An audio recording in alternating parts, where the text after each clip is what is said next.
శాసన మండలి సభ్యురాలు టిఆర్ఎస్ పార్టీ నాయకురాలు పార్టీ అధ్యక్షుడిగా శాసన మండలి సభ్యురాలని అరెస్టు చేస్తుంటే అక్కడికి రావాలి, అక్కడికి వచ్చే అధికారులను వివరాలు అడగాలన్న సంగతి చంద్రశేఖరరావు గారికి తెలియదా? ఇప్పటివరకు కూడా చంద్రశేఖరరావు గారు అరెస్టును ఖండించలేదు. అరెస్ట్ ఎందుకు జరిగిందో, తన పార్టీ శాసన మండలి సభ్యురాలను ఎందుకు అరెస్టు చేసిండ్రో ఇంతవరకు తెలంగాణ ప్రజలకు వివరణ ఇవ్వలేదు.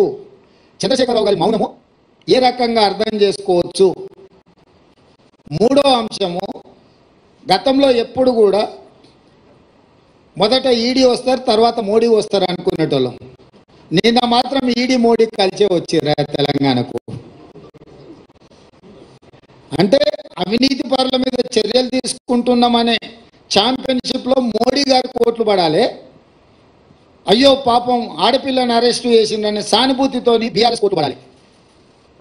సర్వేలని 12 సీట్లు కాంగ్రెస్ గెలుస్తుంది అని కోడే కూస్తుంటే రాజకీయంగా కాంగ్రెస్ పార్టీని దెబ్బతీయడానికి ఈ రకమైన ఒక చీప్ పొలిటికల్ టాక్టిక్స్ ప్లే చేస్తున్నారు.